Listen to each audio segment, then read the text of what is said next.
ఈవీ9 national news కు స్వాగతం. ముందుగా హెడ్లైన్స్. భారత్ కు సౌదీ అరేబియా ఎరువులు, జేపీ నడ్డా.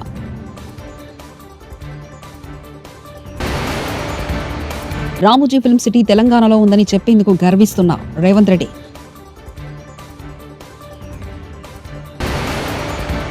వీడియోతో సహా అన్ని ఆధారాలున్నాయి. రవీంద్ర పగటి వేషగాడు, పేర్ని నాని. నోటికొచ్చినట్లు మాట్లాడితే ఊరుకునేది లేదు అనిత. ఖరీఫ్ సీజన్లో ఏర్పడిన కొరతను తీర్చేందుకు సౌదీ అరేబియా భారత్కు ఎరువులు సరఫరా చేయనుంది. కేంద్ర ఎరువులు, రసాయన శాఖ మంత్రి జేపీ నడ్డా ఆదివారం సౌదీ అరేబియాలో పర్యటించారు.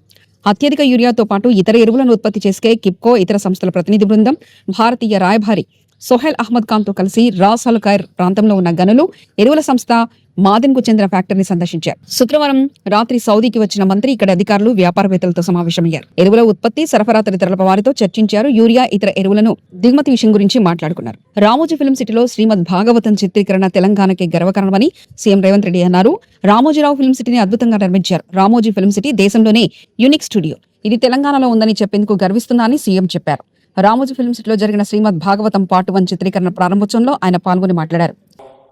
మేమందరం ఇక్కడ వేదిక మీద ఉన్న వాళ్ళు నాకు తెలిసి, నేనైతే యూనివర్సల్ స్టూడియోస్ చూడలేదు, కానీ Ramoji studios it is unique studio in the country.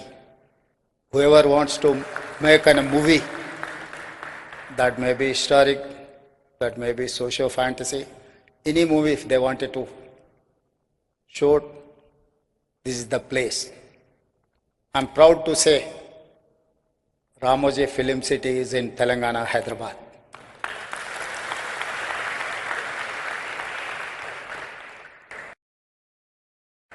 Ramayanam, Bhagavatam, Mahabharatam మన జీవితాలలో, మన సంస్కృతిలో, మన సాంప్రదాయంలో భాగం. ఈరోజు తరం మారుతున్న సందర్భంగా ఇలాంటి గొప్ప దృశ్య కావ్యాన్ని తీసి తిరిగి ప్రజలలో ఒక గొప్ప ప్రేరణ, వసుదైక కుటుంబం గురించి మళ్ళీ అందరికి ఒక భావన కలిగించడం అనేది ఈ సినిమా తీయాలన్న ఆలోచన వచ్చిన ప్రొడ్యూసర్స్కి మనస్ఫూర్తిగా నేను అభినందనలు తెలియజేస్తున్నాను. 40 సంవత్సరాల క్రితం రామాయణం సీరియల్ వస్తుంది అంటే రోడ్లు నిర్మానుష్యంగా మారేది. అప్పట్లో హైదరాబాదు నగరంలో ఒకటి కర్ఫ్యూ ఉన్నప్పుడు రోడ్లు నిర్మానుష్యంగా ఉండేది, 2 రామాయణం సీరియల్ టెలికాస్ట్ అవుతుంది అని అంటే రోడ్లు నిర్మానుష్యంగా ఉండేది. రామాయణం సీరియల్ ద్వారా దూరదర్శన్ ప్రజలకి చాలా చేరువ, చాలా ప్రజలకి దగ్గరగా దూరదర్శన్కు ఒక గుర్తింపు వచ్చిందని చెప్పడంలో ఆశ్చర్యం లేదు. 40 సంవత్సరాల క్రితమే కాదు, మన కోవిడ్ వచ్చి ప్రపంచమంతా స్తంభించిపోయినప్పుడు ఏపీ సీఎం చంద్రబాబుపై మాజీ మంత్రి పేర్ని నాని చేసిన వ్యాఖ్యలపై హోంమంత్రి అనిత ఘాటుగా స్పందించారు. రాష్ట్రానికి బ్రాండ్ ఇమేజ్ తీసుకురావడానికి రోజు 18 గంటలు కష్టపడుతున్న వ్యక్తిపై ఇలాంటి వ్యాఖ్యలు చేయడం మానుకోవాలని సూచించారు. శాంతి భద్రతలకు విఘాతం కలిగించేలా ప్రవర్తిస్తున్నారంటూ ఆమె తీవ్ర ఆగ్రహం వ్యక్తం చేశారు. ఒకరికి ఆదర్శంగా ఉండాలి కానీ ఇలాంటి పదాలు మాట్లాడకూడదని హితవు పలికారు. విఘాతం కలిగించేలాగా నోటికొచ్చినట్టు మాట్లాడతామని చెప్పి కన్ను చీకట్లో కన్ను కొడతారు, మళ్ళీ పైగా చీకట్లో ఎందుకు చంపుతాం, బయట చంపమని చెప్తాం అంటే ఈ టైప్ ఆఫ్ వర్డ్స్ ఉపయోగిస్తున్నారంటే నేను చాలా సందర్భాల్లో చెప్తానండి. మనం పొలిటికల్ లీడర్స్, మాజీ మంత్రి ఆ వ్యక్తి ఒకనొక సందర్భంలో మీరు అడ్మినిస్ట్రేషన్లో అసెంబ్లీలో కూర్చొని అధ్యక్ష అన్నవాళ్ళు. అటువంటి వ్యక్తి మీకు మీరు ఎంత ఇదైనా మీకంటూ ఒక అభిమానించే వాళ్ళు కొంతమంది ఉంటారు, మిమ్మల్ని రోల్ మోడల్ గా తీసుకునే వాళ్ళు కొంతమంది ఉంటారు. సో మీకు ఒక వయసు వచ్చింది, ఇంకొక పోటీ చేసేంత కొడుకున్నాడు అంటే మీరు ఒకరికి ఆదర్శంగా ఉండాలి అన్నది పోయి ఏదో ఏమీ లేని ఆకు ఎగిరెగిరి పడుతుందట, అన్నీ ఉన్నా కనివని ఉంటుందట. అది ఏమీ లేని ఆకులాగా కూర్చుని ఇష్టానుసారంగా అలా పడతా ఉంటే చూస్తూ ఊరుకుంటారు అనుకుంటే ఎలా? అలాగని మేము కేసులు పెట్టి మా పని మేము చేసుకుంటున్నాం అనుకోండి, గొగ్గోలు పెడతారు, అక్రమ కేసులు అంటారు. నువ్వు మాట్లాడవచ్చు, మేము కేసు పెడతాం, అక్రమ కేసు అవుతుంది. ఎవరైనా దాన్ని యాక్సెప్ట్ చేస్తారా? ఆ వర్డ్ని యాక్సెప్ట్ చేస్తారా? చెప్పండి. నిన్న కూర్చొని మాట్లాడి చంద్రబాబు నాయుడు గారి గురించి ఎన్ని రోజులు బతుకుతాడు? నాకు అర్థం కాంది.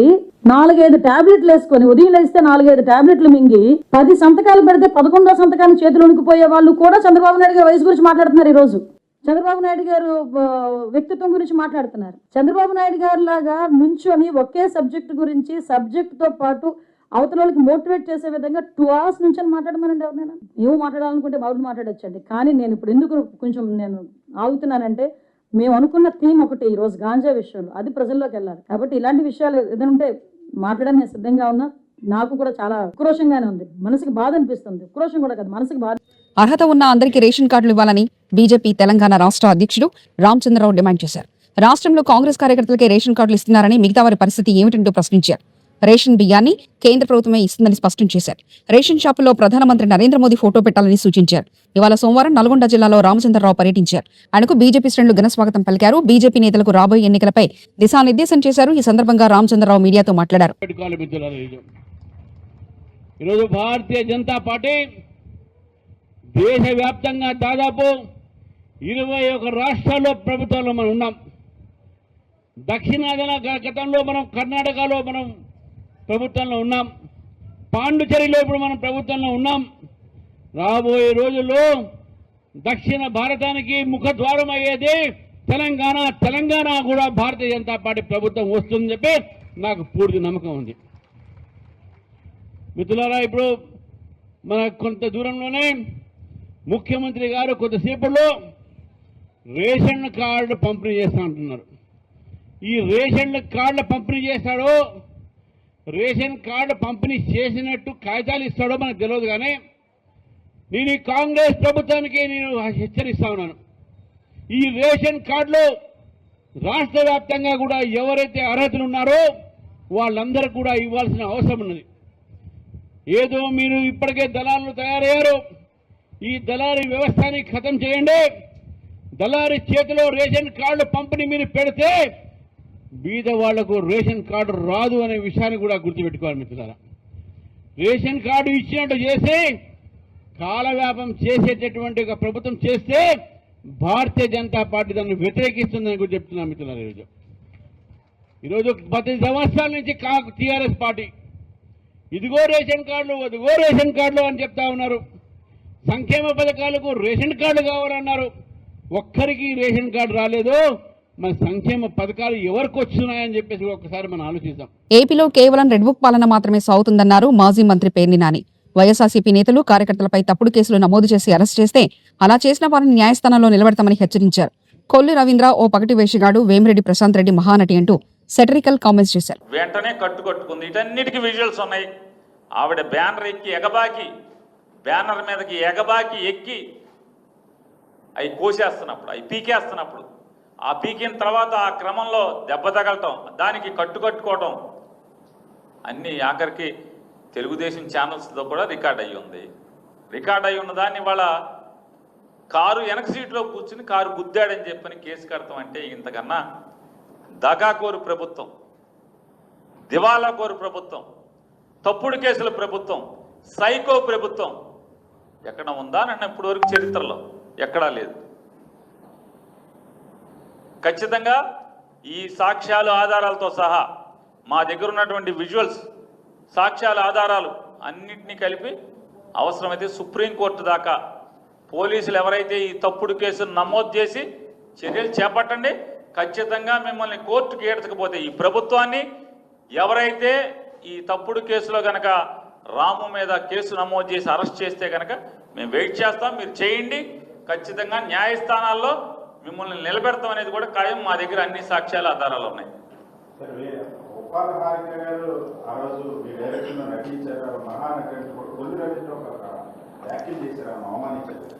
కొల్లు రవీంద్ర గారు ఏమన్నారండి? వేమిరెడ్డి ప్రశాంత్ రెడ్డి గారు మహాతల్లి, ఉప్పాల హారిక గారు అంటే అగ్రవర్ణాలకు సంబంధించినటువంటి ఒక రెడ్డి కుటుంబాల్లో ఉన్నటువంటి ఒక జమీందారీ కుటుంబం, అత్యంత సంపదతో కూడినటువంటి సంపన్నురాలైనటువంటి వేమిరెడ్డి ప్రశాంత్ రెడ్డి గారు మహాతల్లి. వెనుకబడి కులాలు, మరీ ప్రత్యేకించి గౌడ కులంలో జన్మించి చదువుకుని చిన్న వయసులో అగ్రవర్ణాల ఆధిపత్యంలోనే ఇన్నేళ్లు నడుస్తున్నటువంటి కృష్ణా జిల్లా పరిషత్ పీఠం మీద జగన్మోహన్ రెడ్డి గారిచే కూర్చోబెట్టబడినటువంటి ఒక బీసీ మహిళ, మహానటి. సికింద్రాబాద్ ఉజ్జయిని మహంకాళి బోనాల ఉత్సవాల్లో ప్రధాన ఘట్టమైన రంగం కార్యక్రమాన్ని ఘనంగా నిర్వహించారు. ఇందులో భాగంగా మాతంగి స్వర్ణలత భవిష్యవాణి వినిపించారు. రాష్ట్రాన్ని, దేశాన్ని కాపాడే భారం తనదని చెప్పారు. రాబోయే రోజుల్లో మహమ్మారి వెంటాడుతుందని, అగ్ని ప్రమాదాలు కూడా సంభవిస్తాయని తెలిపారు. ఘనంగా నన్ను వేడుకున్నారు వాళ్ళు, సంతోషంగా ఆనందంగా అందుకున్నా నేను.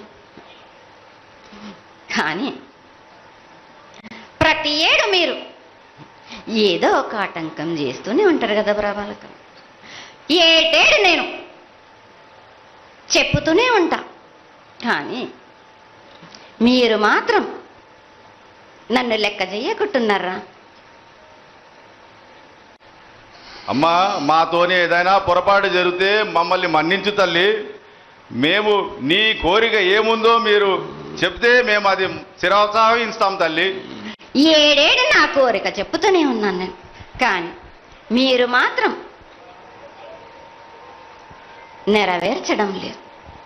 అమ్మా, నిన్ను తల్లిగా భావన చేసి ప్రతి ఏటా ఇన్ని లక్షల మంది, ఇన్ని వేలు లక్షల కొబ్బరికాయలు కొట్టి నీకు కావలసినవన్నీ ప్రత్యక్షంగా పరోక్షంగా అన్నీ నీకు సమర్పించి ఎంతో ఘనంగా ఈ యొక్క జాతరని నువ్వు మా తల్లివని అన్ని కులాల వాళ్ళు, జాతుల వాళ్ళు, మతాల వాళ్ళు ఎంతో తృప్తిగా చేస్తూ ఉంటే ప్రతి సంవత్సరం నువ్వు ఏదో ఒక కొరత కొట్టి బిడ్డల్ని ఎందుకు తల్లి బాధిస్తావు?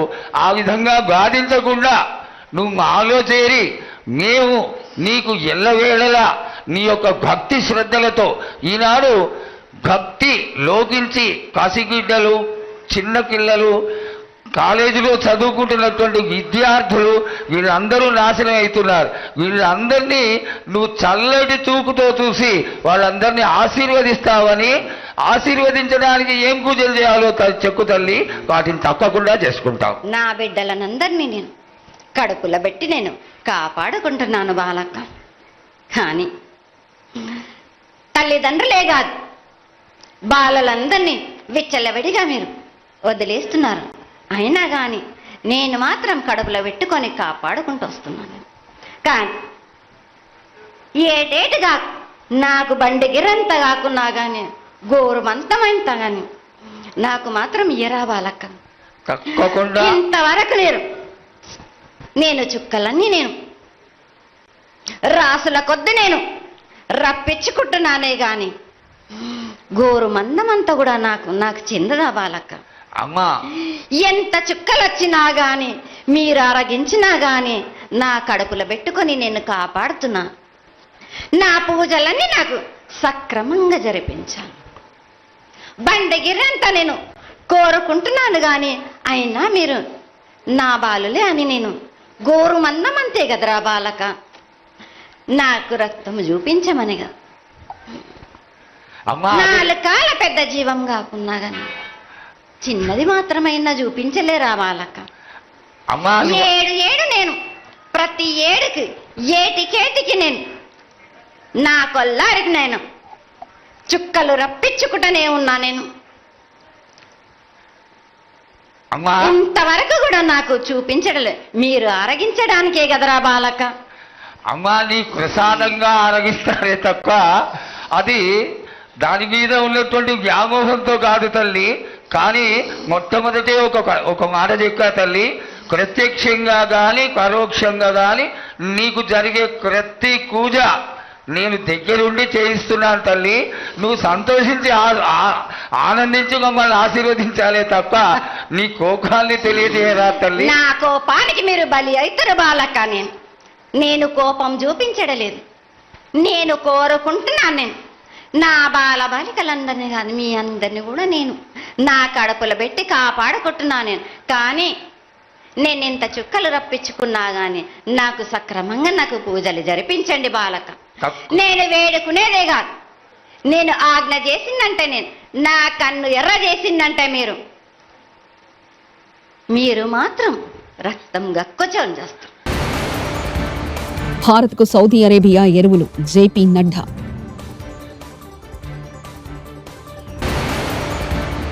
రామోజీ ఫిల్మ్ సిటీ తెలంగాణలో ఉందని చెప్పేందుకు గర్విస్తున్న రేవంత్ రెడ్డి.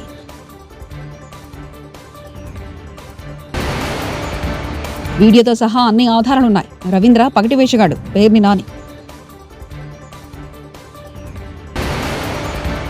నోటికొచ్చినట్లు మాట్లాడితే ఊరుకునేది లేదు. అనిత. ఇవి బులెటిన్ విశేషాలు. చూస్తూనే ఉండండి EV9 నేషనల్ న్యూస్.